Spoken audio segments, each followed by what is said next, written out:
Or should I say, Big Bang? The Big Bang. Ahem. So after the Big Bang, the universe resembled a hot soup of protons, neutrons, and electrons. After it started to cool down, the protons and neutrons began to combine, first forming ionized atoms of hydrogen and later some helium. These ionized atoms of helium and hydrogen attracted electrons, turning them into neutral atoms.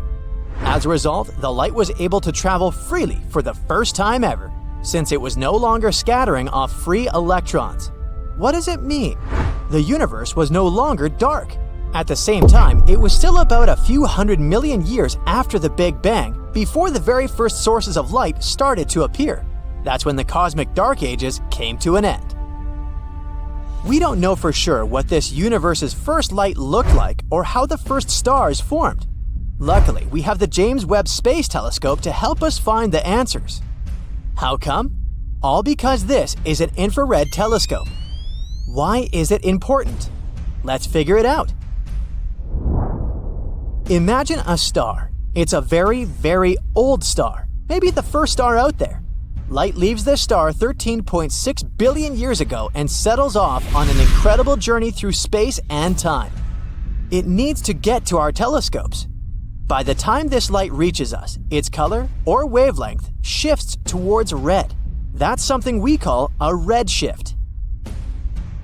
It happens because when we talk about very distant objects, Einstein's theory of general relativity comes into play. According to it, the expansion of the universe also means that the space between objects stretches, making them move away from one another. But that's not all. Light stretches too, which shifts it to longer wavelengths. Eventually, this light reaches us as infrared. In other words, redshift means that light that is originally emitted by the first stars or galaxies as ultraviolet or visible light gets shifted to redder wavelengths by the time we catch a glimpse of it here and now. For the farthest objects with very high redshift, that bare minimum of visible light is shifted into the near and mid-infrared part of the electromagnetic spectrum. That's why to see those space objects, we need a super powerful telescope. And if we talk about the Webb telescope, it can see back to about 100 million to 250 million years after the Big Bang, which is incredibly awesome. So by observing the universe at infrared wavelength, James Webb lets us see things no other telescope has ever shown before. The primary goal of this incredible piece of equipment is to study the formation of galaxies and stars that formed in the early universe. To look that far back in time, we need to look deeper into space. All because it takes light time to travel back from there to us. So the farther we look, the further we glimpse back in time. To find the first galaxies, James Webb is going to make an ultra-deep near-infrared survey of the universe. Then it'll follow it up with a few other methods of research. Now, as you remember, the gas between stars and galaxies in the early universe was opaque, and energetic starlight couldn't penetrate it. But then, about 1 billion years after the Big Bang, it suddenly became completely transparent. Why? The James Webb Telescope might have found the reason. At one point in the past, the first galaxy's stars emitted enough light to ionize and heat the gas around them. This helped clear the view over hundreds of millions of years. The newest insights scientists got were about a time period called the era of reionization. That's when the universe underwent some dramatic changes. After the Big Bang, gas in the universe was unbelievably hot and dense. Hundreds of millions of years passed, and it cooled down. But then, something baffling happened. It was as if the universe hit the repeat button, and the gas became ionized and hot once again. It could have happened because of the formation of early stars. After that, millions of years later, this concoction became transparent. For a long time, researchers have been hoping to find definite evidence that could explain these changes. And now, the telescope has finally shown that those transparent regions are located around galaxies. Astronomers have seen these galaxies reionize the gas surrounding them. Even better, they've managed to measure how large these transparent regions are. They're ginormous compared to the galaxies themselves. Imagine a hot air balloon, and now imagine a pea floating inside. You've got it, and guess what? These tiny galaxies drove the entire reionization process, clearing huge regions of space around them. These transparent bubbles kept growing until they merged and caused the entire universe to become transparent. The research team chose to target a period of time before the end of the era of reionization. At that time, the universe was not quite opaque, but not quite clear either. It was a patchwork of regions of gas in different states. To find out this cool fact, the astronomers aimed the James Webb Telescope in the direction of a quasar, an incredibly bright space object. It acted as a giant flashlight, traveling towards us through different regions of gas. It was either absorbed by the patches of near opaque or moved freely through the areas where the gas was transparent. The scientists then used Webb to examine galaxies in that region of space. They found out that these galaxies were usually surrounded by transparent regions with a radius of about 2 million light-years. For comparison, the area the galaxies cleared was almost the same distance as the space between our home Milky Way galaxy and our nearest neighbor, the Andromeda galaxy. And the telescope witnessed those galaxies in the process of clearing the space around them. It was the end of the era of reionization. Until then, no one had evidence of what caused reionization. The team is planning to dive into research about other galaxies in 5 additional fields. The Webb telescope's results from the first field have been overwhelmingly clear. And even though the astronomers had expected to identify a few dozen galaxies existing during the era of reionization, they actually managed to spot 117. Now, let's talk a bit about the main hero of today's show, the James Webb Space Telescope. It's an absolutely stunning piece of equipment which is around 100 times more powerful than the Hubble Space Telescope. And the latter has observed places that are 13.4 billion light-years away. The James Webb Telescope is also on the pricey side, to put it mildly. Even though originally the cost of the telescope was estimated to be just $1 to $3.5 billion. The whole development process cost around $10 billion. For comparison, it cost NASA $4.7 billion to build and launch the Hubble telescope, and it was another $1.1 billion to fix it in orbit. Even though the James Webb Telescope itself is 3 stories high and the size of a tennis court, its mirrors are the lightest large telescope mirrors of all time. During the manufacturing process, they underwent a 92% reduction in weight. When you look at them, the telescope's mirrors seem to be gold, but in reality, they're made of beryllium. This is a steel gray, lightweight, and brittle metal.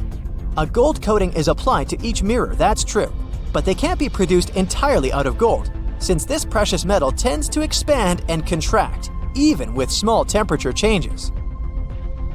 So the total amount of gold in the James Webb Space Telescope is less than 2 ounces.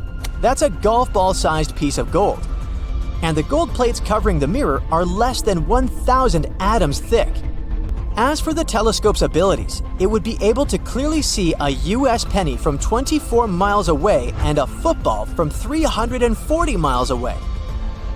James Webb's telescope side is cooling itself down, and its temperature doesn't rise higher than minus 370 degrees Fahrenheit. That's cool enough to make liquid nitrogen.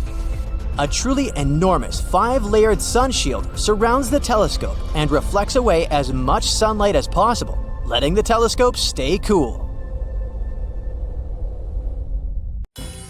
You know, it's hard not to wonder if there's another form of life out there in the universe when you look up at the night sky.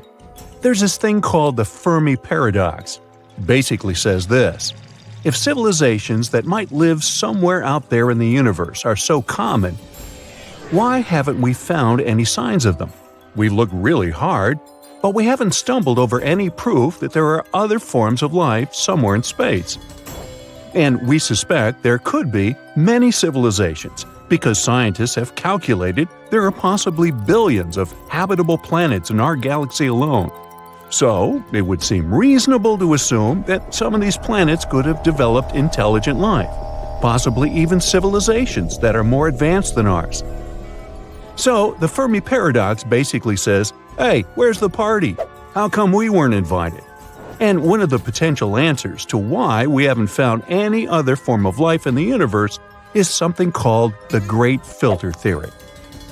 This theory appeared in the 1990s, and it says there's a big obstacle or challenge that prevents life from being widespread in the universe.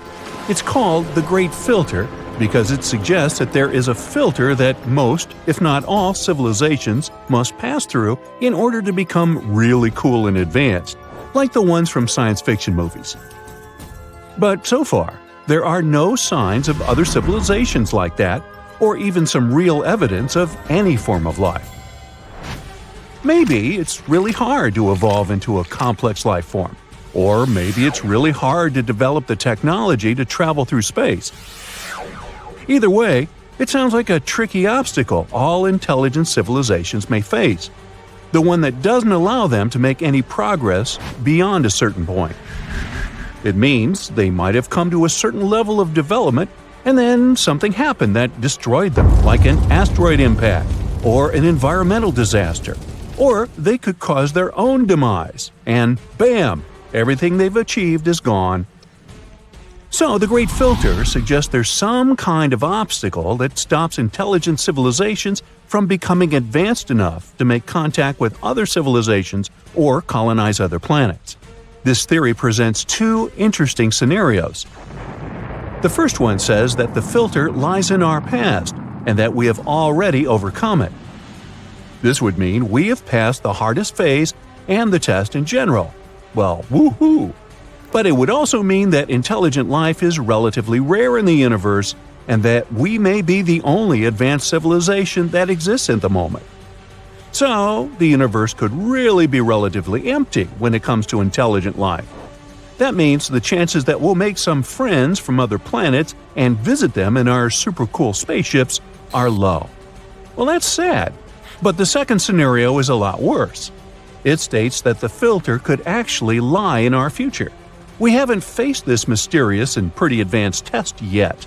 That means there's still a chance for us to fail.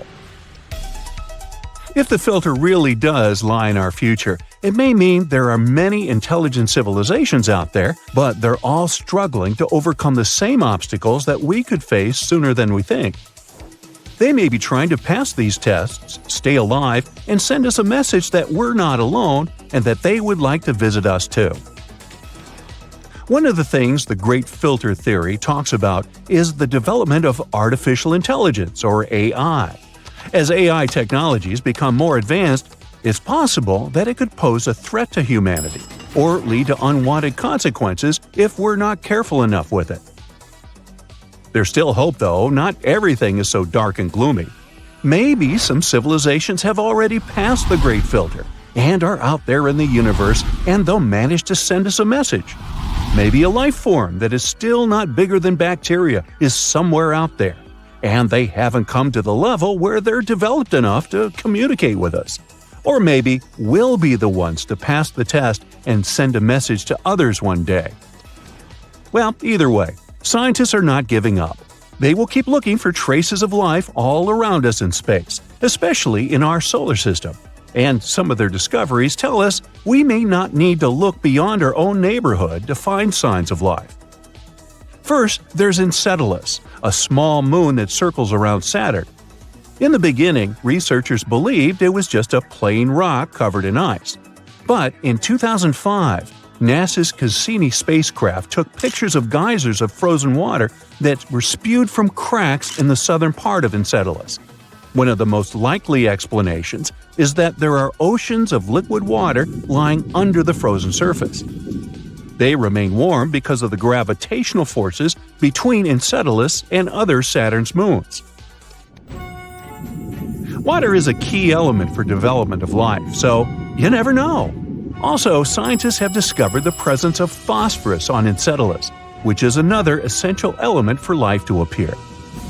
It's one of the 6 basic building blocks of life, and it plays a very important role in many biological processes, such as cell membrane formation, energy transfer, and such. They believe the phosphorus probably comes from the moon's rocky core and is transported to the ocean through hydrothermal vents. Moving to the next potential location that could contain some form of life, Titan, Enceladus's big brother. It's the only moon in our solar system that has clouds and a dense atmosphere that you'd normally find on planets. And it's the only known place in our solar system, except for Earth of course, that has liquid lakes, filled with methane and ethane, liquid natural gas, but still. Titan is a world that resembles Earth the most. Scientists even believe that conditions there are similar to those Earth had in its early years. Our home planet is closer to the Sun though, so it's always been warmer. Titan might also have an underground ocean of liquid water beneath its surface. Now, we can't miss Mars when we're talking about the possibilities of life in space. One of the main pieces of evidence is methane scientists found on the red planet. Methane is a gas that can be produced by living organisms, think cows, so it might be an important sign. They also have found organic compounds on the surface of Mars, which are the building blocks of life. Another promising discovery on Mars is liquid water. There could be a lake located under a polar ice cap, and scientists believe it could even contain microbial life. Europa is one of the moons that orbits Jupiter. It potentially has plenty of water, too. There could be a salty ocean under its nearly 10 miles thick crust with more water than all of Earth's oceans contained together. There's likely a rocky seafloor at the bottom of this mysterious ocean. The interaction between the rocks and the ocean could create chemical nutrients that organisms, if there are any, need to survive. Europa's secret ocean probably has hydrothermal vents too. Those are basically areas where hot water and minerals are released from the seafloor. These vents support a variety of life forms on Earth, so it's exciting to know that there's a possibility that similar life forms could exist on Europa as well. The problem could be radiation coming from Jupiter. It's really strong, and as such, it can be really harmful to any potential life forms there. Any life on Europa would need to have some sort of shield so it could survive such intense radiation. Let's also check the second biggest Jupiter's moon, Callisto. It has many craters, but it's still one of the most geological inactive bodies in the solar system, with no active volcanoes or tectonic activity. That's why its surface is mostly the same as it was at the time the moon formed, which is why it gives us a unique window into the early history of the solar system. And, you guessed it right, Callisto also has a subsurface ocean that could potentially hold life. Fun to think about, eh? During the recent years, scientists made 2 breakthrough discoveries about our universe. Thanks to new technologies, we've looked into the distant past. And we've learned something that can change our understanding of the universe forever. What are these discoveries and what do they mean to us? Let's find out. Recently, we unveiled the first color image from the James Webb Space Telescope. It's a mind-bending photo capturing thousands of ancient galaxies. This oldest documented light in the history of the universe dates back over 13 billion years. That's just 600 million years after the Big Bang. It's like getting a sneak peek into the universe's baby album. But that was just the beginning. Astronomers were expecting to see some tiny young galaxies. But what they found was a real surprise. Impossibly early, impossibly massive, and all that from just a tiny red dot. The lead author of the study, Ivo Laba, was working at the computer as usual, and suddenly he got 2 numbers. Age, 13 billion years. Weight, 100 billion stars. When he realized what that meant, he nearly spit out his coffee. But that red dot was just the beginning. The next day they found 5 more galaxies just like this. Turns out, these 6 massive galaxies are as old as the Milky Way itself. The entire research team was in disbelief. They were like, wait, what? These guys couldn't be that mature so early in time. Did we make a mistake? But nope. the James Webb Space Telescope, the new cool guy on the space block, just has some serious skills. It can see through dust clouds with its infrared vision and spot galaxies that were previously invisible. Move over Hubble. There's a new stargazer in town. But why is it shaking things up so much? Because this discovery affects our understanding of how galaxies formed. Let's try to explain.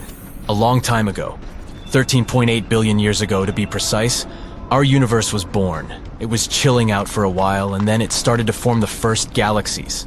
And these galaxies were full of gas and dust. Eventually, this gas started turning into stars. Some galaxies were more massive and had more stars, and some were lighter and had almost no stars at all. In any case, they all grew gradually. The stars in them were born slowly and smoothly. That's how our current models explain this. But these new observations from the James Webb Space Telescope show an unexpected surprise. Looks like, even in the early universe, our ancient friends had lots of stars. More than what we would ever expect. If that's the case, then these galaxies are like the overachievers of the universe. They skipped the small and gradual growth phase and went straight to being giant universe breakers. According to our current cosmological model, they shouldn't even exist. But they do, so it looks like after the Big Bang, the stars were forming much faster than we thought, which is pretty weird. This could mean that there's something missing in our understanding of the galaxy formation. As you can see, these universe breakers are really living up to their name, causing a potential total consensus among scientists. The universe was like, hey, I'm about to flip cosmology models upside down. But let's not jump to conclusions. There are many theories that could explain these mind-boggling discoveries without breaking the standard model. For example, maybe the light we're seeing isn't coming from stars at all, but from the swirling disks of doom around supermassive black holes. These colossal cosmic beasts can gobble up matter and spit out a dazzling light show. And James Webb Telescope's keen eye is picking up on these enigmatic accretion disks like never before. Or maybe these galaxies could be playing hide-and-seek with us. Maybe there's more to the story that we haven't seen yet. After all, the universe is vast and mysterious, and we've only just begun to scratch the surface. And whoa, we really need to slow down here. Before we even try to explain all this stuff, we need to confirm whether these ancient galaxies really are that old. Although even if they're actually just supermassive black holes, it still shows an astounding change. We'll have to wait about a year to find out. One thing's for sure, the James Webb Space Telescope has definitely taught us a valuable lesson. Expect the unexpected. And this is just the beginning of unexpected. Ivo Laba's team wasn't the only one who made such a huge breakthrough. There's also a team that claims that they've unlocked the secrets of the universe's past, and that's worth 2 Nobel Prizes.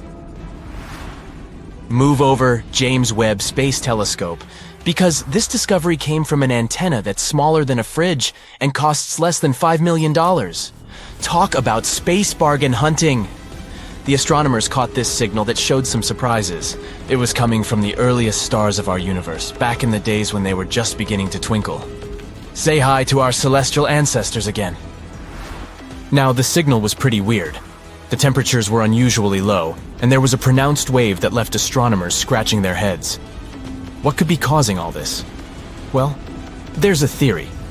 Dark matter may have been at work, and if that's the case, then we can really be on the verge of a great discovery. Imagine you're looking at the night sky filled with stars, but there's something else there that you can't see. It's like an invisible cloak that covers the entire universe. Scientists call this mysterious stuff dark matter. Dark matter is like the ghost of our world. It doesn't emit, absorb, or reflect any light. We can't see it with telescopes or our eyes. That's why we call it dark matter. But if we can't detect it in any way, how do we know it exists? Because of its gravitational pull. One day we noticed that our understanding of how galaxies were created was incorrect. According to our calculations, they should have been some chaotic gas, but something held them together, turning them into spirals, like some kind of invisible glue. Then we thought, maybe this invisible glue really exists. If the moon was invisible, we would still suspect that it exists somewhere because its gravity affects the tides on Earth. This is also the case with dark matter. Its gravity influences the motion of galaxies and other cosmic objects. In fact, dark matter makes up a huge chunk of the universe, about 27% of it. Moreover, the normal matter we can see, like stars, planets, and galaxies, only make up about 5% of the universe. So even though we can't see dark matter, there's actually more of it in the universe than everything we can see. Scientists are still trying to figure out if dark matter exists and what it can be made of. Some theories suggest that it could be made up of exotic particles that are different from the particles that we're used to. Others think that it might be some kind of weird, undiscovered form of matter that doesn't interact with light at all. Anyway, it's an intriguing mystery, and if we ever confirm the existence of dark matter, our understanding of our world will change forever. So now you can understand why the excitement in the scientific community is palpable. If this discovery is confirmed, then we will get the first real proof of dark matter. This discovery may be even more important than the Big Bang itself because, as astronomers put it, we are made of star stuff, and so we are glimpsing at our origin. But of course, we still have to wait and explore all this in great detail. In science, one should never rush to conclusions. And while scientists study this stuff, we'll be here, on the edge of our seats waiting for the next space blockbuster to unfold. The universe never ceases to amaze us with its wonders. Who knew that such a small and humble antenna could unlock such cosmic secrets? It just goes to show that in the vastness of space, even the tiniest discoveries can have the biggest impact. Keep looking up, and who knows what other cosmic surprises are waiting to be uncovered.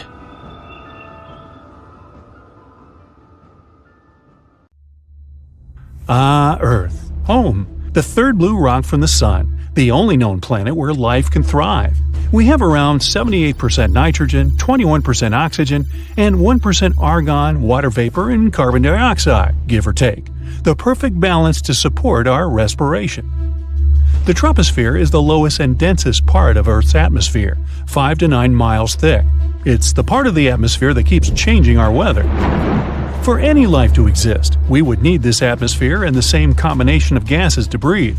If all the planets in our solar system were combined to become a mega-Earth, then humans wouldn't have evolved the way we are today, and we'd have a very different planet.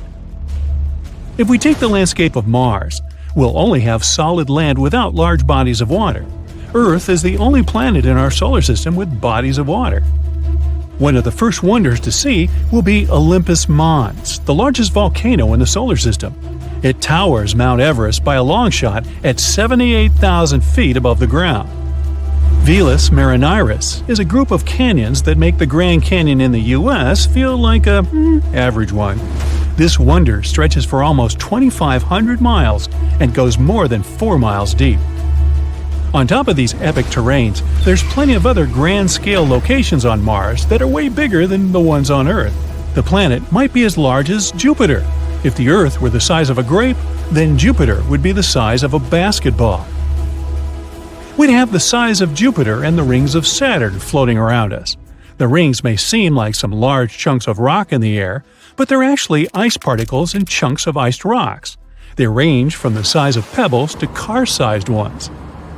Saturn's rings are supported by the unique gravity in the region. With a lot of these ice rocks floating in the sky, there won't be much sunlight entering the planet, which means the planet will always be colder than usual. Not to mention the many moons it has. Our megaplanet could also have many moons circling above us, contributing to the tidal waves. Jupiter is known for the red spot, a place twice the size of Earth that has hurricane-like storms that have been going on for hundreds of years. The people of Mega-Earth will settle far away from it. Mercury is a planet but looks like the Moon due to all the craters lying around. That's because of many asteroids and comets striking it over billions of years. But the landscape here mainly consists of mountains, highlands, cliffs, and valleys. The Calorus Basin is almost 1,000 miles wide. They believe it was formed by a comet. The deserts on Earth are mainly hot and consist of dunes of sand, but they also have flat plains and small hills. The largest desert in the world is the whole Antarctic continent. Mercury has no atmosphere to trap any heat, so it gets really hot when the sun is facing it and freezing cold when the planet turns away from it. On this combined mega-Earth, the desert will most likely have a similar landscape to that of Mercury. The animals living here will probably be something like giant scorpions and desert snakes that soak in some sun during the day and go out hunting at night. But the soaring day temperatures would melt anyone walking. And even though Mercury is the closest planet to the Sun, it's not the hottest. Venus has temperatures of nearly 900 degrees Fahrenheit. Scientists believe that the lands here are flat because of the extreme temperatures, but it's not all flat, with some volcanoes and highland areas. We can probably find this terrain and climate near the equator, since it's always hot there. Humans can't live there unless they build special domes to sustain life. But since the planet is now huge, not all its territory needs to be populated. Some areas will have the proper atmosphere for breathing, but some places might not have such luxuries. Over at the poles, the climate will most likely mimic Pluto's, even though it's not technically a planet anymore. In 2006, they officially declared it a dwarf planet, and it's even smaller than the Moon. There's not much known about this little mini floating rock, except that it's composed of around 70% rock and 30% ice. Scientists believe that a part of its surface is covered in frozen nitrogen, solid methane, and carbon dioxide. Since the megaplanet is huge, gravity might be quite strong here. Jupiter's gravity is enough to double your weight. Humans will most likely be really tall and mega-sized to match the big planet. Even the oceans will be huge. Our oceans will look like little lakes compared to what Mega-Earth has in store for us. Humans need something close to 24 hours in a single day.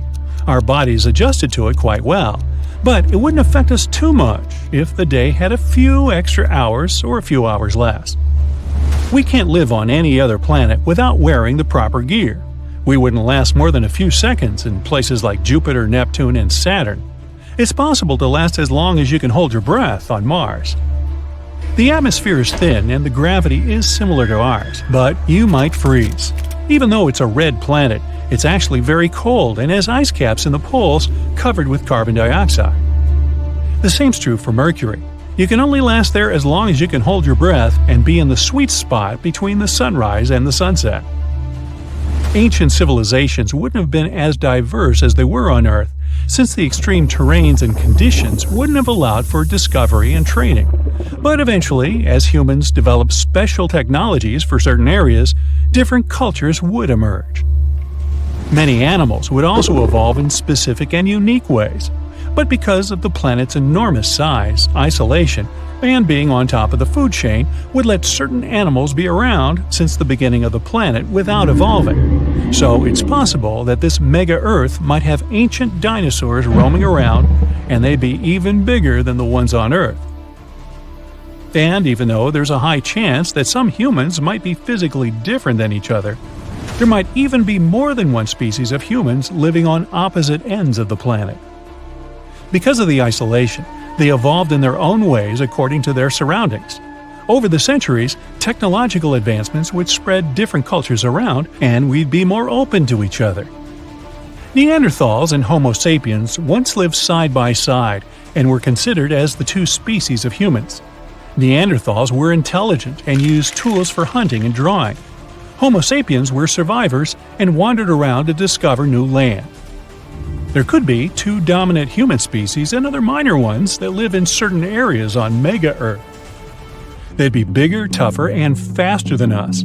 The ones who live by the trees would have elongated limbs to stretch out and swing from tree to tree.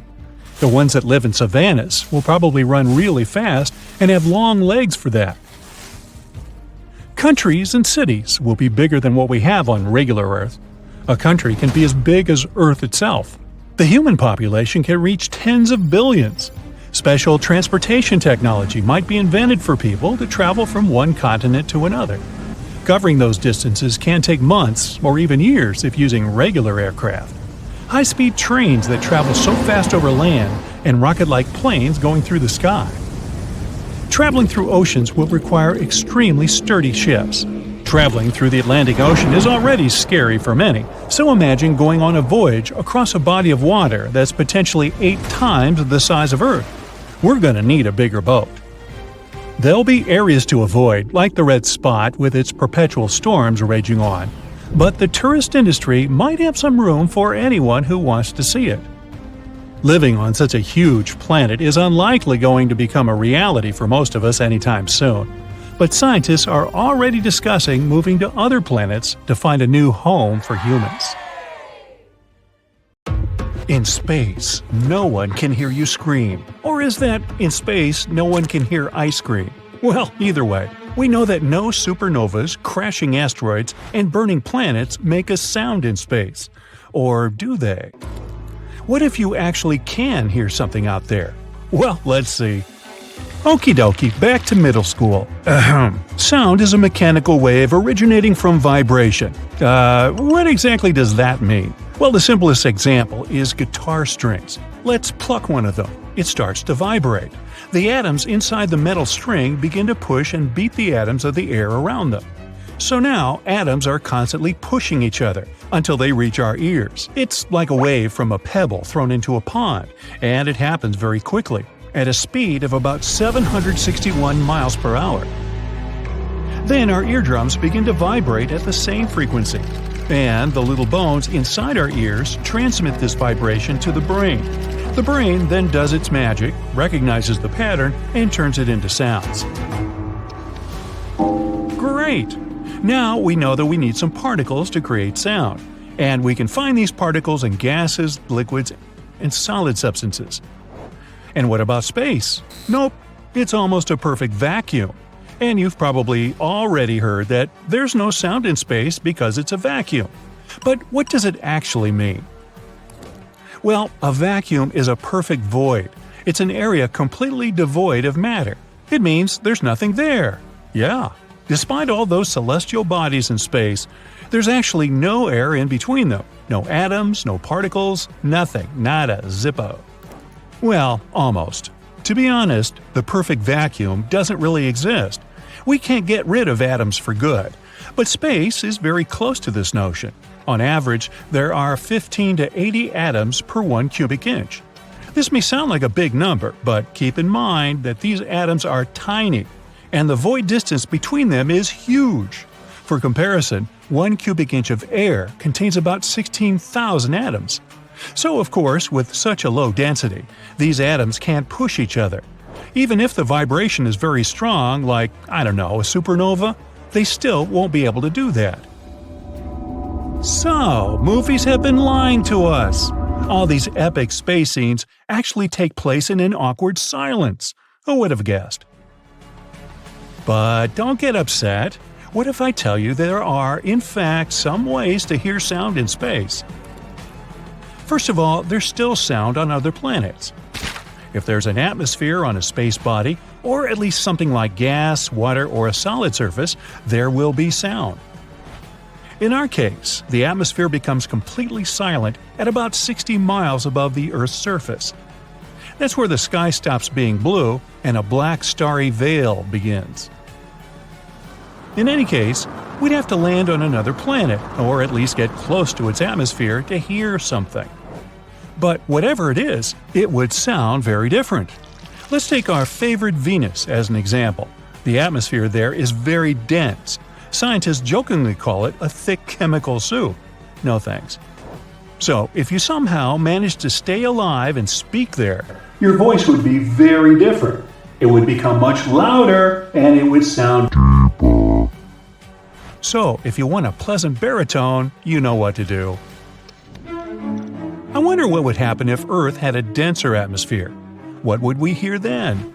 Well, you can vaguely imagine that if you've ever been in the water.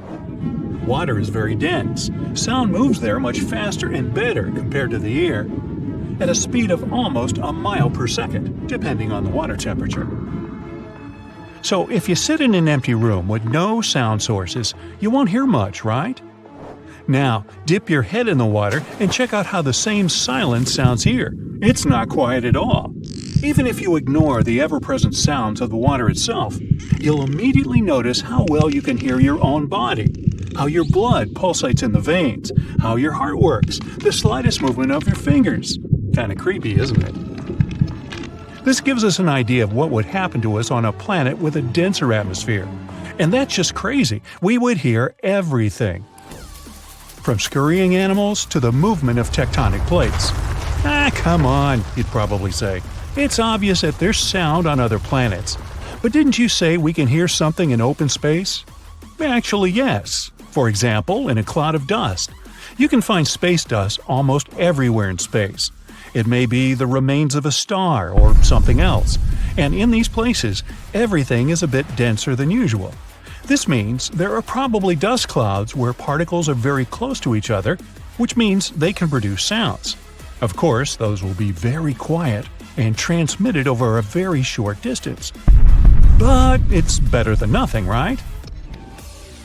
Plus, we already have one real space sound recorded. It came from the Perseus galaxy, which is located 250 million light-years away from us. NASA recorded it in 2003. Those of us music geeks will want to know that it's a B flat, 57 octaves below middle C on the piano. You'd have to add another 660 keys to the left on the keyboard. But its frequency is so low that the human ear unfortunately can't hear it. But besides that, we can only hear something inside spaceships. These are small pockets of air, after all. In a spacesuit, you would hear sounds very well too, including your breathing or blood circulation in a spacesuit. But two astronauts flying side by side wouldn't hear each other, even if they got very close and shouted very loudly. It's quite funny. If you, being an astronaut, bumped into something, it would be very loud for you, but your friend wouldn't hear anything. That's why astronauts use radio devices. 291, cancel your call, 2879 will handle. Now, purely theoretically, if you could somehow crawl out of your spacesuit and survive, you'd be able to hear the chatter and noises going on inside the spaceship. But how? So look, we have some air inside the spaceship and it transmits sound. It reaches the metal casing and gets through it. And then, if you leaned against the ship, preferably touching it with your elbow or knee, the sound would be transmitted to the brain directly through your bones, ignoring the ears. Yes, our bones conduct sound. That's how, for example, deaf people listen to music. It's called bone conduction. It's used in some headphones and some other technologies. You can do a little experiment. Hold your fingers over your ears. Shut them properly so that you really don't hear much. Then try to touch a sound source. It can be anything vibrating. For example, a speaker playing music with some part of your body where the bone is close to the skin. Now, watch the miracle happen. You can hear the sound not through your ears, but directly in your brain. But please, don't repeat this experiment in open space. Ice cream? Haha. Now, you've probably heard about things like the sounds of space, where you can listen, for example, to the sounds made by the sun or different planets. How do we record these ones? Easily. There is another way to hear sound in space: electromagnetic waves. In other words, a radio. Radio is the same form of electromagnetic radiation as light.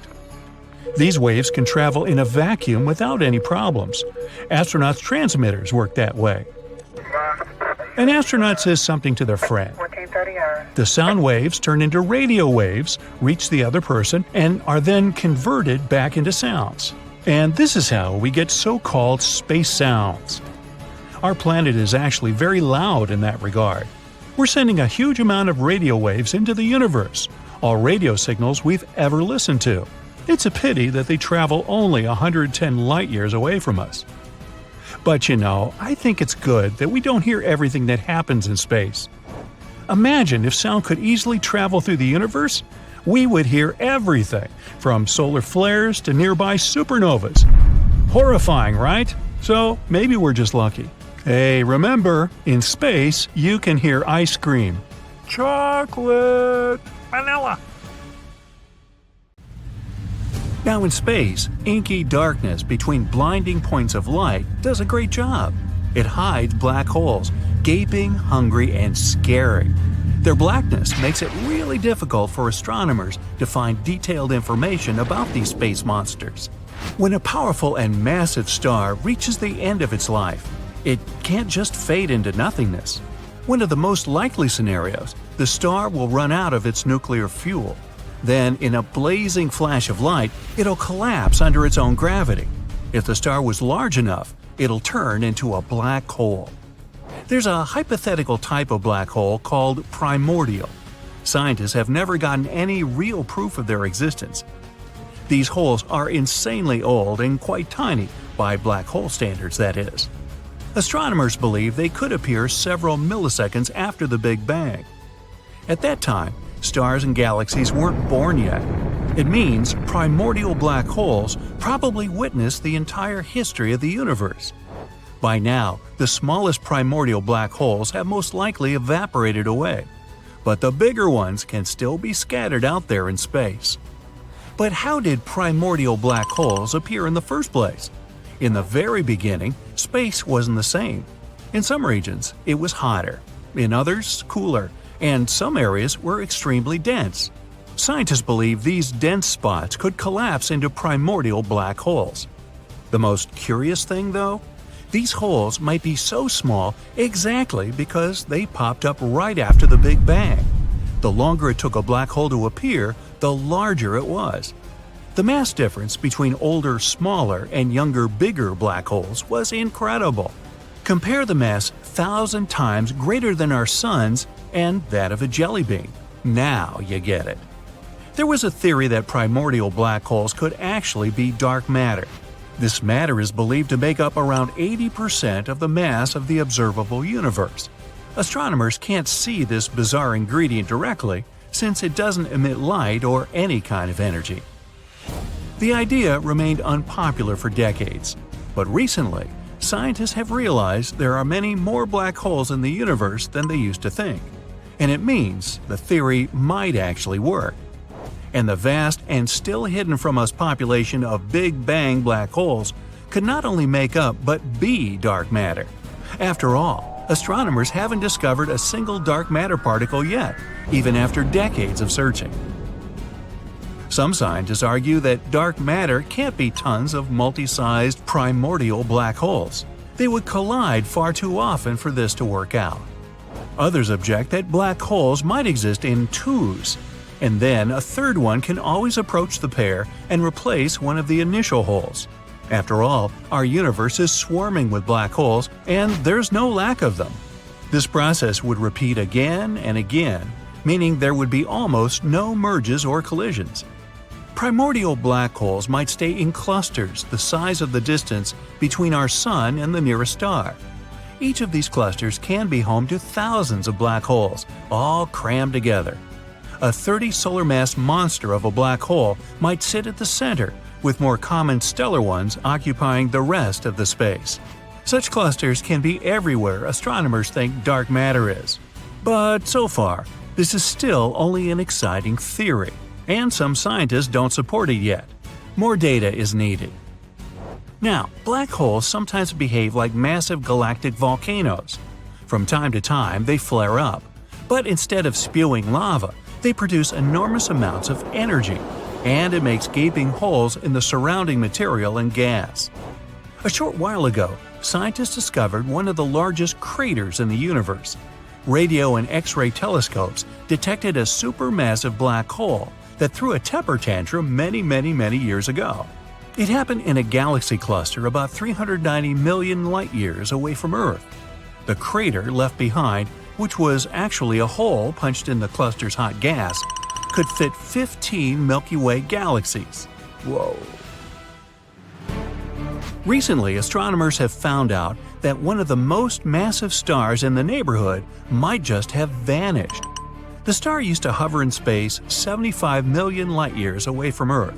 It's usually too far away for scientists to clearly see individual stars, unless they're really massive, like the one we're talking about. It was gigantic and shining 2.5 million times brighter than our Sun. For the last time, astronomers saw the star's light in 2011, but when they decided to examine it more closely several years later, they couldn't find it. Such huge stars usually go out in an extremely bright supernova, but nothing here, which puzzled the scientists to no end. There's a theory it collapsed into a black hole, and it happened without triggering a supernova first. It does occur among stars nearing the end of their lives, but very rarely. KB 141b is a planet outside of our solar system. At first glance, it's not that different from Earth. It has liquid oceans that evaporate into clouds, condense, and get back to the surface as rain. But instead of water, this all happens with rock. The surface of the exoplanet is covered with lava seas tens of miles deep. The temperature on K2141b reaches 5,000 degrees during the day. That's hot enough for the magma in the oceans to vaporize into the atmosphere. Then, supersonic winds, which can move at the speed of 1 mile per second, carry this rock vapor to the planet's night side. The vaporized magma cools down, becomes liquid again, and falls as a rocky rain. Well, looks like we're gonna need a bigger bumbershoot. A star in the galaxy GSN 069 might turn into a planet the size of Jupiter in the next trillion years or so, all thanks to the star's regular encounters with a black hole. First, astronomers noticed bizarre X-ray bursts. Those were super bright and went off every 9 hours. After examining this phenomenon, the researchers realized it was a star getting flung in a unique orbit around a black hole, and the flashes they saw were the material being slurped off the star's surface. It happened every time the star darted past its greedy host. Over millions of years, the black hole has already transformed the red giant into a white dwarf, and the process isn't going to stop anytime soon. Astronomers have recently discovered some traces of phosphine in Venus's atmosphere.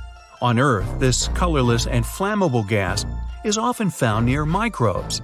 That's why a new theory claims there might be life on Venus. But if there is, it could only appear high in the clouds, because no living organism would be able to survive the planet's extreme environment. Its surface is incredibly dry, with no liquid water, and the pressure 90 times greater than that on Earth's surface. The temperatures there reach almost 900 degrees, hot enough to melt certain metals. So that's a no? Methane, a gas that's usually produced by living things, was found on Mars in 2013. European Space Agency's Mars Express spacecraft detected it in Gale Crater near the Martian equator. This discovery might one day answer the question if there's life on Mars. Asteroid 2019 OK scared scientists by sneaking up on our planet in July of 2019. This rather large rock, up to 400 feet across, appeared seemingly out of nowhere. It traveled uncomfortably close to the Earth, a mere 45,000 miles away. That's less than 1/5 of the distance to the Moon. The Sun's outer layer is way hotter than its surface. The temperatures vary from 10,000 degrees close to the surface and a mind-boggling 1 million degrees in the corona. That's the Sun's outermost layer. The reason for this phenomenon might be nanoflares. Those are regular, powerful bursts of heat from the star. Another theory blames the layer that lies just beneath the Sun's surface. It seems to generate a weak magnetic field. That's why, when the energy from this layer leaves the Sun, it heats the corona through a mesh of magnetic branches and roots. The Moon might still be shrinking. Our planet's natural satellite has become 150 feet skinnier than it used to be several hundred million years ago. If its insides keep cooling, it might explain the quakes shaking the Moon's surface. In 2019, NASA's InSight lander, whose goal was to study the interior of Mars, registered the first Mars quake ever. These quakes were coming fast, about 2 per day. Most of them were tiny. You wouldn't even feel them if they happened on our planet. So far, more than 300 Mars quakes have been detected. Those are the first quakes on any space body other than the Earth and the Moon. Another mysterious phenomenon discovered by the mission was bizarre magnetic pulses. They occurred every midnight around the lander. It's still unclear what those pulses are. Maybe after midnight they're gonna let it all hang out, or something. Pluto's atmosphere rises much higher above the surface of the dwarf planet than, let's say, Earth's. It also has more than 20 layers, all of them freezing cold and extremely condensed. Oh, by the way, our Moon also has some sort of atmosphere. Called an exosphere, it consists of helium, neon, and argon. It's 10 trillion times less dense than Earth's atmosphere. Or, really thin. You get the last instructions from the team and get into your spaceship. It's the first spacecraft made on Earth that can move at a speed close to the speed of light. Your task is to visit the most unusual and terrifying places in space and send scientists detailed information about them. And so, your journey begins. Your spacecraft is accelerating, and you dash past the moon. In the distance, you see a small reddish planet. It's Mars. And look at that spectacular giant surrounded by a set of rings. That's Saturn. You wish you could have more time to explore this gas giant, but you have to hurry. You pass by beautiful stars. Some of them are luminous, others have a reddish hue, and some seem to be dimming. That's Sirius, the brightest star in the night sky on Earth. It's about 8.6 light-years away from us, but you're traveling fast, and soon you see Polaris, aka the North Star, which is way further, 431 light-years away. Sometimes you manage to spot tiny dots circling these stars. Those are planets. And then, suddenly, you see nothing. At first, you're horrified. Something has gone wrong, and you've accidentally entered a black hole? Has your equipment malfunctioned? Because it seems that at a distance of 700 million light-years away from Earth, there's a hole. A blank void with no galaxies, stars, planets, or asteroids. You can't see anything. The void is a roughly spherical region of about 330 million light-years across. Our home Milky Way galaxy could fit in there billions of times over. And then it dawns on you. What you're looking at is the mysterious Boötes void. It lies about 700 million light-years away from Earth in the constellation of Boötes, the herdsman driving the plow around the North Pole. At first, this void was called the Great Nothing, but later it was given its current name. Now we know that galaxies look like a giant web. Most of them are parts of long structures called filaments. Those wind through the cosmos, and when they meet, they form regions with a high concentration of galaxies. These regions are what we know as galaxy clusters, but between these clusters and threads, there are ginormous empty voids that hardly contain any galaxies. Such voids actually make up almost 80% of the observable universe, and most of them are huge, from 30 to 300 million light-years wide. The Boötes void is one of the most massive ones. It's even earned the title of supervoid. Astronomers think it might be the result of a few smaller voids merging together. But what could have caused such giant empty areas to appear in the first place? The reason might lie in the origin of the universe. In its early days, all the matter in the universe was packed together quite tightly. Astronomers even think it was something like a uniform soup.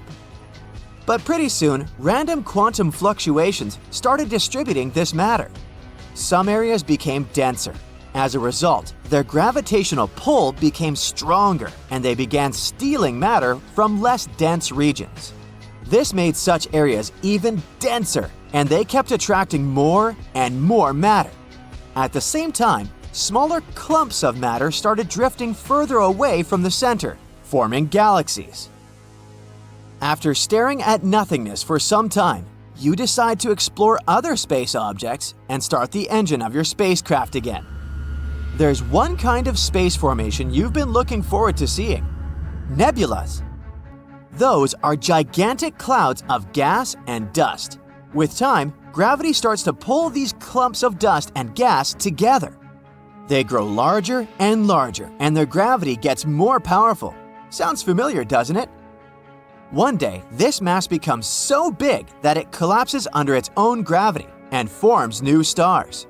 So, you decide to visit some of the most beautiful nebulas out there.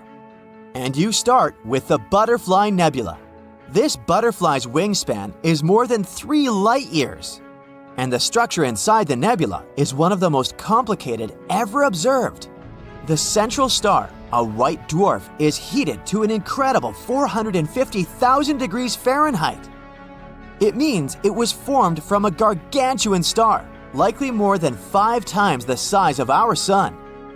The white dwarf is surrounded by a thick disk of dust and gas at the equator. That's what probably makes the whole structure look like an hourglass or a butterfly. The next place you decide to visit is the Eskimo Nebula, 5,000 light-years away from Earth in the constellation of Gemini. It was discovered more than 200 years ago and got its name for a reason. Its double shell formation looks like a person's face hidden in a padded hood of a winter jacket. But in reality, this parka is a disk of material with a ring of comet-shaped objects.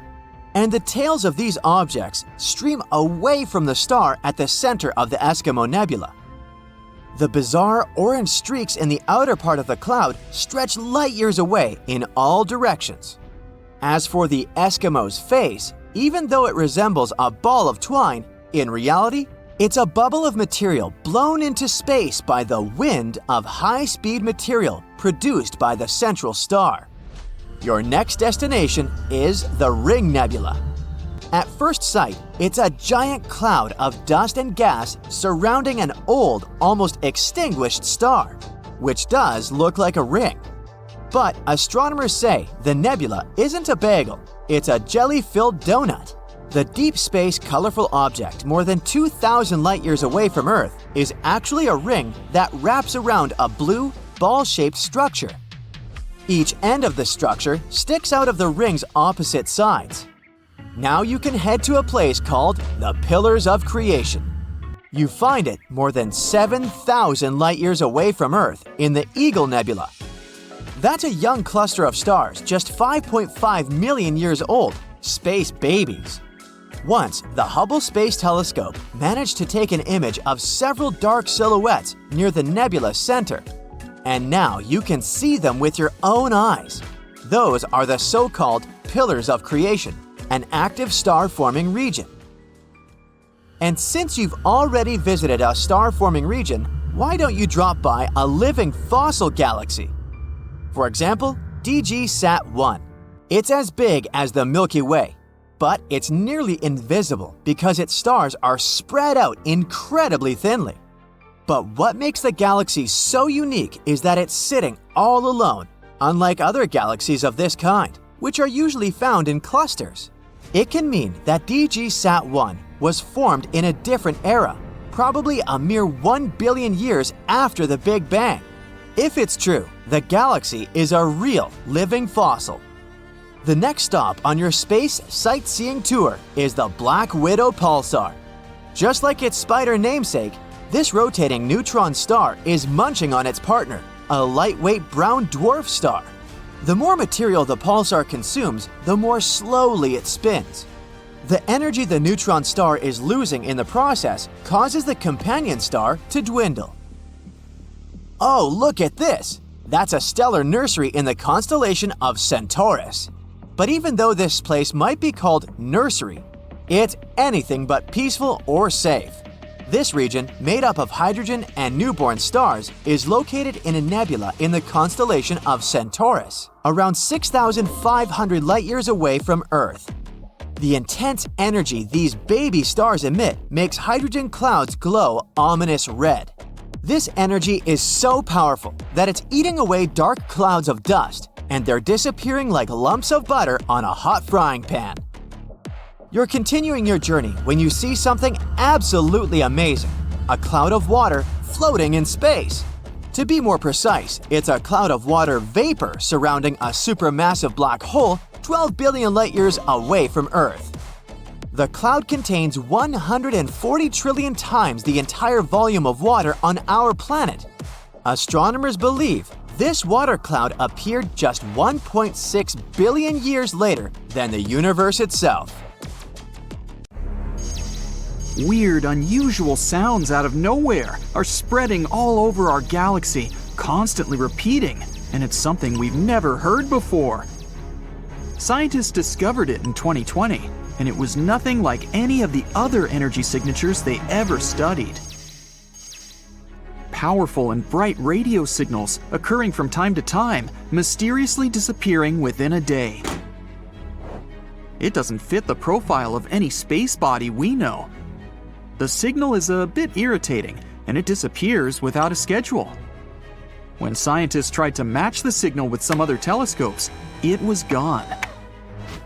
Low-mass stars sometimes flare up with radio energy, but not here, since they mostly have X-ray counterparts. Very dense collapsed stars, like pulsars and magnetars, are also not a choice. The closest solution they got is a mysterious class of objects we know as the Galactic Center Radio Source, GCRT. It's a radio source that brightens and rapidly glows. It decays near the center of our galaxy and could help us unravel the mysteries of the universe. If you had a flying car that could go up at a speed of 60 miles per hour, you'd only need 1 hour to get into space. The moon is a little bit farther, 250,000 miles, which is about 10 times the circumference of our planet. That means a moon trip would be like taking a tour around the globe and doing it 10 times straight, which would take less than 6 months. A trip to Pluto would take over 800 years. Proxima b is the closest Earth-like neighbor we have. It's a small rocky world that orbits the closest stellar neighbor of our Sun. It orbits the star's habitable zone, an area that's far enough from any star to have moderate conditions, not too cold and not too hot for liquid water to at least hypothetically exist. If you tried to travel to Proxima b at a speed of 25,000 miles per hour, which is the speed of the Apollo moon rockets, it would take you over 112,000 years to get there. You might not be able to breathe there. No one knows if Proxima b has an atmosphere. Humans explore the universe all the time, but we can only see around 5% of the matter up there. And Albert Einstein was the first one that realized the empty space is not really nothing. The rest we can't see is actually made up of invisible matter, also known as dark matter. It's about 27%, combined with something called dark energy, which is 68%. If you try to pour water into space, of course, outside of a spacecraft, it would immediately boil away or vaporize. That's because there's no air or air pressure in space. As air pressure lowers, the temperature you'd usually need to boil water at also gets lower. Keeping that in mind, water boils way faster on a mountaintop than, for example, at sea level. There's no air pressure in space, so water could boil at a very low temperature. Scientists believe that there are at least a couple of billion galaxies out there. We don't know the real number, and probably never will, but they tried to calculate it by counting how many galaxies we can see in a pretty small and restricted area of the sky. It may seem as if the universe was filled with stars and a couple of planets here and there, but our home galaxy has at least 100 billion planets. If you fill a balloon with helium and release it, you'll notice it floats very high. It'll go up into the atmosphere, but it won't go into outer space. The higher you go, the thinner the air in our atmosphere gets. Your balloon will rise up until the point where the atmosphere surrounding it has the same weight as the helium inside it. That will happen at approximately a height of 20 miles above the surface, so this is as far as a helium balloon can rise. We don't really know how big the universe is. We can't see its edges, nor do we know if it even has an edge. We use technology to see out to a distance of around 14 billion light-years from our planet. This means we can see around 28 billion light-years in diameter across, starting with the outermost layer of our atmosphere that ends at around 600 miles above our planet's surface.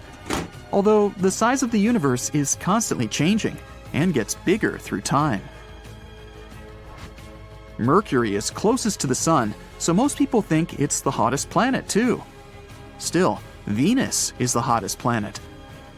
It's the second planet away from our central star, around 30 million miles farther from the Sun compared to Mercury. Mercury doesn't have an atmosphere, which is like some sort of a warming blanket that helps maintain the heat coming from the Sun. Venus has an unexpectedly thick atmosphere, around 100 times thicker than the one we have. Its atmosphere doesn't let the heat out, it just keeps it and constantly makes Venus hotter and hotter. Also, it mostly consists of carbon dioxide that freely lets solar energy in. but it's less transparent to lose long wavelength radiations that the warm, heated surface emits. The average temperature there is around 875 degrees Fahrenheit, which is hot enough to melt tin. The maximum temperature on its neighbor, Mercury, is 800 degrees Fahrenheit. In maybe 2 or more billion years, it will be way too hot for life to exist on our precious planet. As the hundreds of millions of years go by, our sun will keep getting hotter and brighter. Eventually, temperatures will be so high, our beautiful oceans will be wiped away. Since they produce 70% of the oxygen we need to survive, there'll be no life without them. All of this means that our planet will simply become a vast desert, something like Mars is today. Pluto, a very distant used-to-be planet, now dwarf planet, is actually smaller in diameter than the entire US. The biggest distance there, from Maine to Northern California, is approximately 2,900 miles, while Pluto is only 1,473 miles across. Pluto is very far, but the edge of our solar system is 1,000 times farther away than this dwarf planet. But astronomers found many space objects orbiting our sun way farther than Pluto, such as Kuiper Belt objects and trans-Neptunian objects. There's also an Oort comet cloud that goes half a light year from Pluto, also 1,000 times farther. A neutron star is really heavy. Just a teaspoon filled with it would weigh 6 billion tons. Neutron stars are something that remain from huge stars that have run out of fuel. The fading star explodes, and its core falls apart, but due to gravity, it forms an extremely dense neutron star. These stars typically have a mass of up to 3 suns, but the radius there is around 6 miles, because this is one of the densest things in our universe, at least that we know about. The universe has a color, and it averages to be some kind of beige, or as they call it, cosmic latte. It also has its own smell that reminds you of seared steak or hot metal. At least, that's something astronauts floating in space have said. If you want to build a spacesuit, get ready to work really hard. It takes 5,000 hours to make it and will cost you $1 million. A really good one will have 11 layers of material and weighs about 110 pounds, and it needs to be comfortable. You'll need more space in there because you grow up to 2 inches when in space. When you're floating around in space, Earth's gravity doesn't have any impact on you. That's why the vertebrae in your spine might expand and relax a little bit, which means you'll be maybe 3% taller. For 6 feet, it's about 2 extra inches. Oh, don't worry, it's not permanent. As soon as you go down to Earth, you'll shrink back down to your normal size within a couple of months. Space isn't the best option if you want to have a conversation with your friend, because up there, sound doesn't travel at all. Molecules there are so far apart that sound vibrations can't reach them, which automatically means they can't vibrate, so we can't hear them. Movies are not accurate with this. No one could hear you screaming in space, too. We kind of live inside our sun. The sun is not just that big hot ball of light located 93 million miles away from us. Its outer atmosphere is way bigger. It extends far beyond the surface we can see. Our planet's orbit goes through its tenuous atmosphere. The evidence is when gusts of the solar wind generate the southern and northern lights. That means, in some way, we live inside the sun. Not just us, other planets too, including distant Neptune. The heliosphere, which is what we call the outer solar atmosphere, extends to about 10 billion miles. Our sun is an average-sized star, and still, it could fit 1,300,000 Earths. The star is also 333,000 times as heavy as our planet. NASA has translated radio waves created by planets' atmospheres into audible sounds.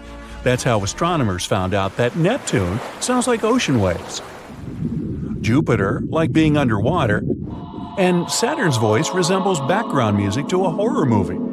Here on Earth, it's bebop jazz. No, I made that up. The sun's surface is scorching hot, but a bolt of lightning is 5 times hotter. Earth gets struck by 100 lightning bolts every second. which results in 8 million lightning strikes a day and around 3 billion a year. Ooh, shocking. If you manage to go to the moon one day and see fresh footprints, that doesn't mean there's someone else there with you. Footprints or similar marks can last for 1 million years over there. Because the moon doesn't have an atmosphere, there are no winds, not even a breeze, that can slowly erase those footprints. Astronomers have found the largest hole we've ever seen in the universe. It's the giant void that spreads 1 billion light-years across. They found it accidentally. One of the research team members was a little bored and wanted to check how things are going in the direction of the cold spot. That's an anomaly in the Cosmic Microwave Background Map, or CMB for short. It's a faint glow of light that falls on our planet from different directions and fills the universe. It's been streaming through space for almost 14 billion years as the afterglow that occurred after the Big Bang. So you fall right into the heart of the black hole and prepare for a sad end. Well, you don't have to. Falling into a black hole won't necessarily destroy you or your spaceship. You have to choose a bigger black hole to survive. If you fall into a small black hole, its event horizon is too narrow, and the gravity increases every inch down. So if you extend your arm forward, the gravity on your fingers is much stronger than on your elbow. This will make your hand lengthen, and you'll feel some discomfort. Rather significant, to be honest. Things change if you fall into a supermassive black hole, like the ones in the center of galaxies. They can be millions of times heavier than the Sun. Their event horizon is wide, and the gravity doesn't change as quickly. So, the force you'll feel at your heels and at the top of your head will be about the same. And you can go all the way to the heart of the black hole. This myth is busted. If you watch a very touching movie in space and start crying, your tears won't run down. They will gather around the eyeballs. Your eyes will get too dry, so you'll feel like they're burning. Any exposed liquid on your body will vaporize, including the surfaces of your tongue. Speaking of burning, that's one thing fire can't do in space. Fire can spread when there's a flow of oxygen, and since there's not any in space, well.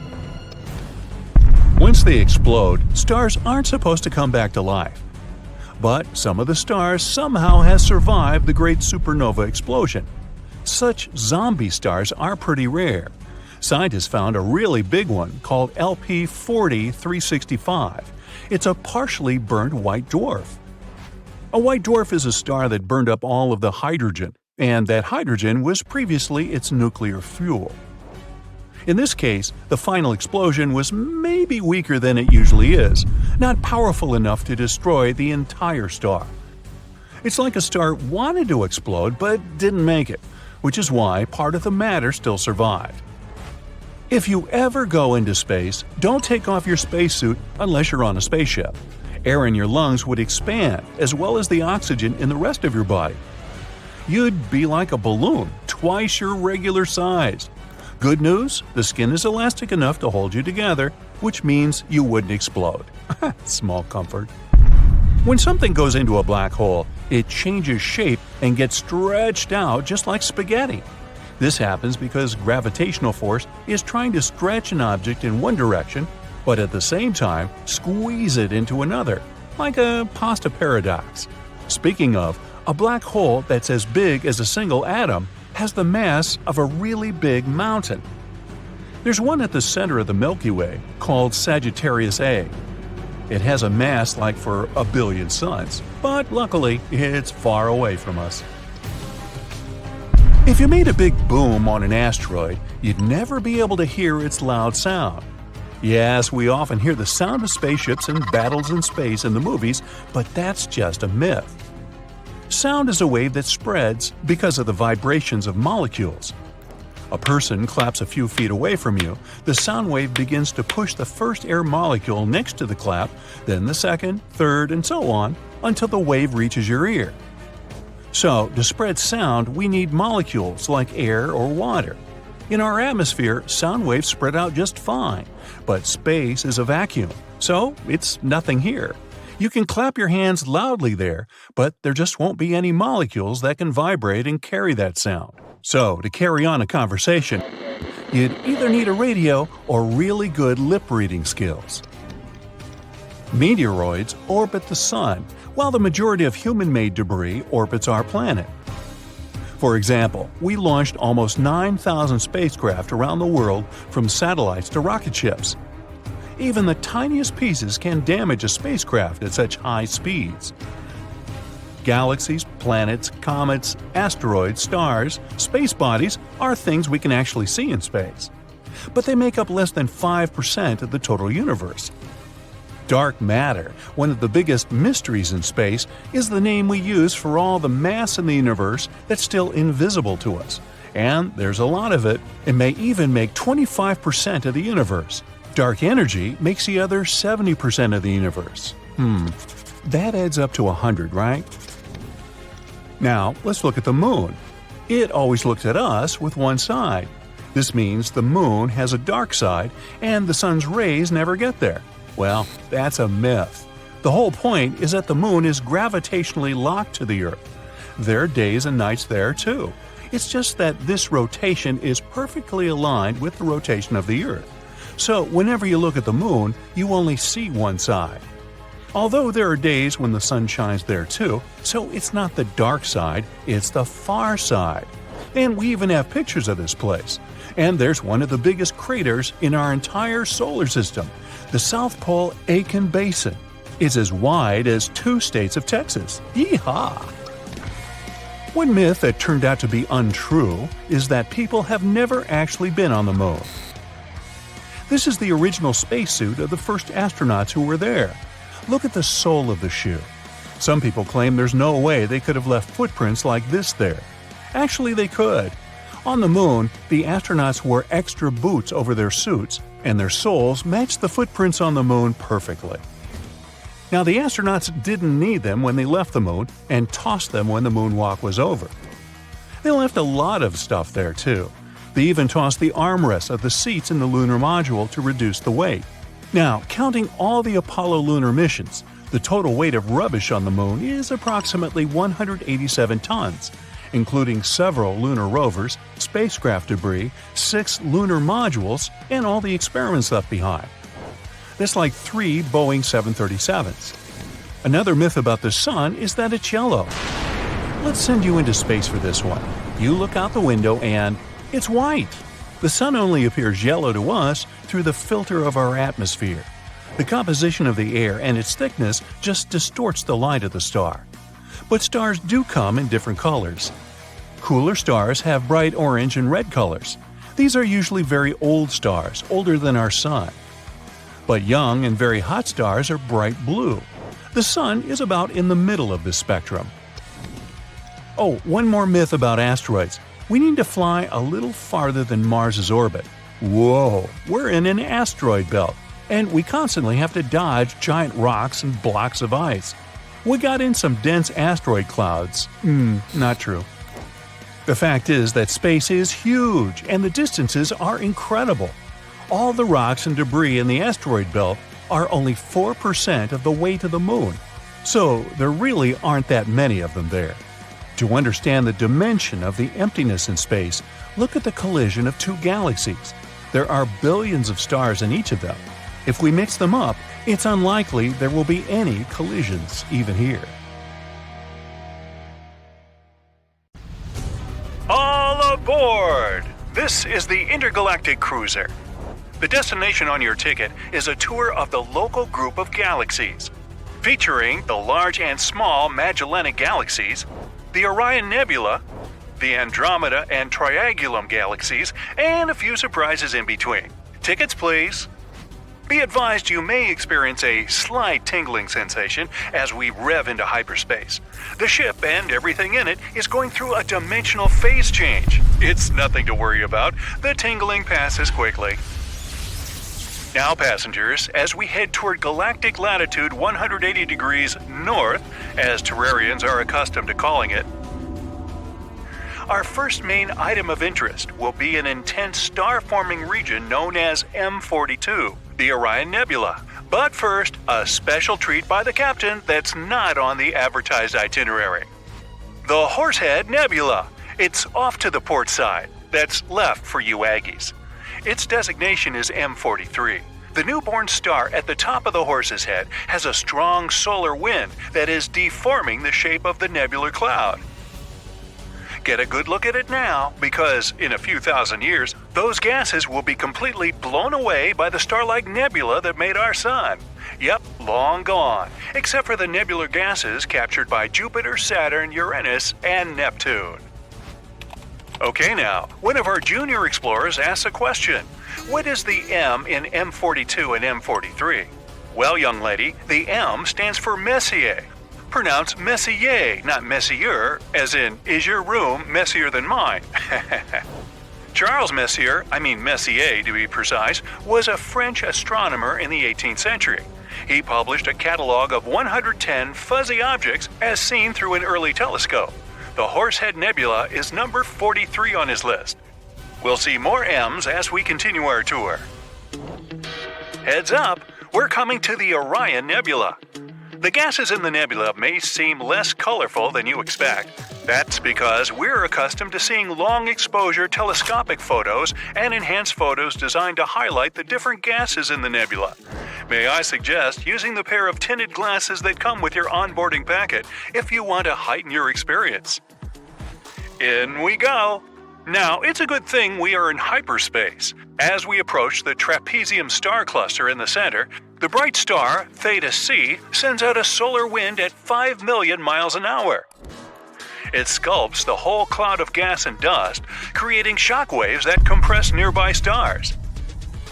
Theta C is a megastar, 200,000 times brighter than the Sun.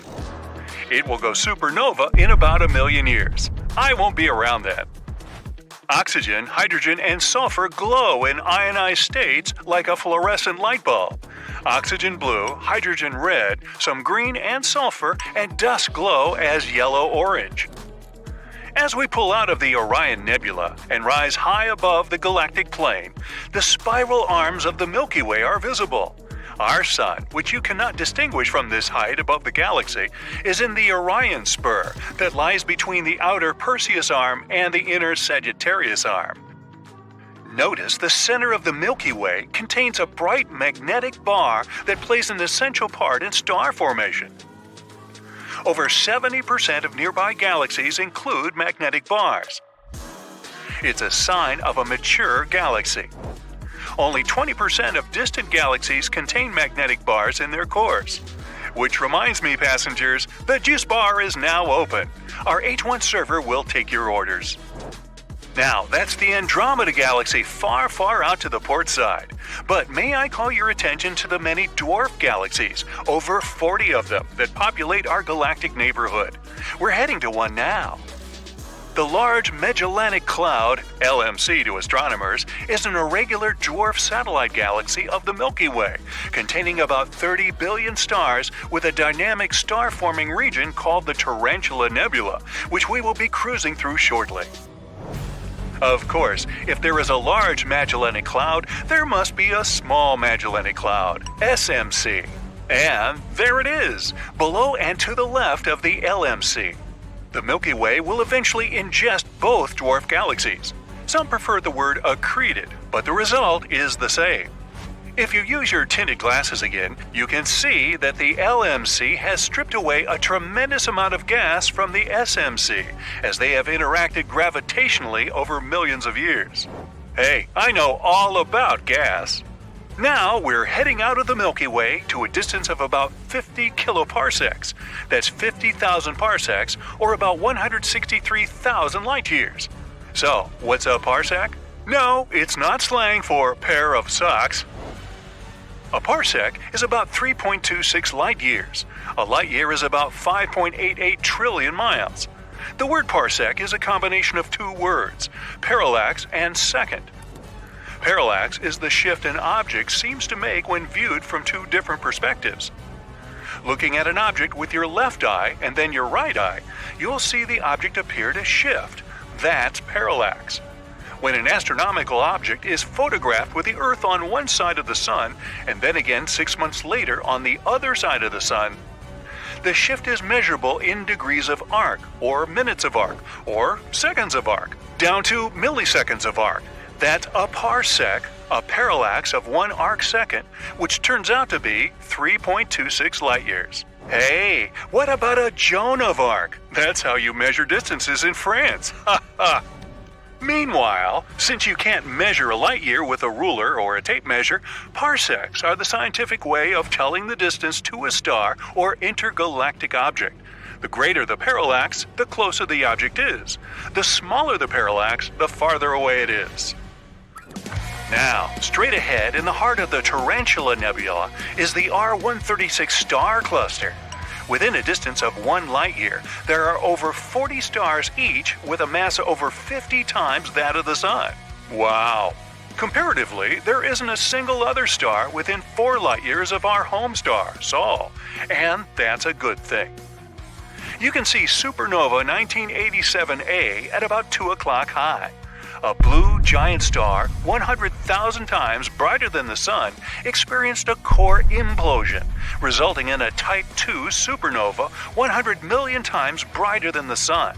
It has left behind a neutron star, clouded in dust and gas, and a wildly spectacular display of fireworks. Now, 1987A in the Large Magellanic Cloud is the closest supernova to Earth since 1604, which happened in the Milky Way about 20,000 light years from Earth. It was visible in the daytime for about 2 weeks, or so. After 1987A went supernova because it was a blue giant star, speculation has increased that the blue giant star Rigel, the foot star of the constellation Orion, might go supernova in the not-too-distant future, or already has gone supernova. Rigel is approximately 860 light-years from Earth, so anything that happens to Rigel would take about 860 years before it would be noticed on Earth. Supernova 1987A ejected the heavy elements like cobalt, nickel, and iron and lighter silicates into the Tarantula Nebula, where they will form the basic building blocks of stars and planets. Our server is now offering space-themed snacks. May I recommend the Jupiter Cotton Candy Puffs for the children on board? Remember, I know all about gas. Our next stop is the Andromeda Galaxy and environs. Notice its halo as we leave the Milky Way and its 300 billion stars behind. As many as 150 globular clusters reside in the galactic halo. They orbit down and through the galactic disk and contain some of the oldest stars in the universe. How they got here in our home galaxy is a matter of intense study. You will notice NGC 6822, an irregular dwarf galaxy off to the starboard. NGC stands for New General Catalog of Astronomical Objects. Now you'd think there'd have been an old general catalog, but there wasn't. It was just a new catalog. There is, however, a revised new general catalog which astronomers refer to regularly. Clears that up, huh? As we pass NGC 6822, you'll notice a magnetic bar beginning to form and bright patches of new star formation. This galaxy was discovered in 1884 by E. Barnard and is also called Barnard's Galaxy. Mr. Barnard was quite an astronomical observer. He has a crater on the Moon named for him, one on Mars, an area on Jupiter's moon Ganymede, a minor planet, number 819 Bernardiana, and the star with the fastest movement across the sky, Bernard's Star. Now, not too many people have their name emblazoned across space, as has Edward Emerson Bernard. Approaching the giant Andromeda Galaxy with its trillion stars, we will skirt above its western edge and visit one of the enormous galaxy's dwarf companion galaxies, M110 or NGC 205. Yes, it also has 2 designations. Hey, take your pick. The first of its kind, a dwarf spheroidal galaxy of about 3.5 billion solar masses, M110 or NGC 205 if you wish, has 8 globular clusters near its core. It too will be swallowed, or accreted if you prefer, by the Andromeda Galaxy. It may have already been stripped of much of its stars and gas, a point highlighted by M110's general lack of star formation. Everybody having fun yet? And now, our final stop, M33, the Triangulum Galaxy, the third and last spiral galaxy of our local group. Located in the small constellation of Triangulum, Latin for triangle, good guess, M33 is about half the size of the Milky Way. The Triangulum Galaxy is 2.7 million light-years from Earth, but it is much closer to the Andromeda Galaxy and moving towards it. If two spiral galaxies collide, it may alter the course of the Andromeda Galaxy and prevent the predicted collision with the Milky Way. Well, let's hope so. Now, this important message. We will serve dinner on our return trip to Earth. There's a choice of chicken or fish. We hope you have enjoyed the tour. Hey, if you fill out our survey and give us 5 stars, you can also have dessert.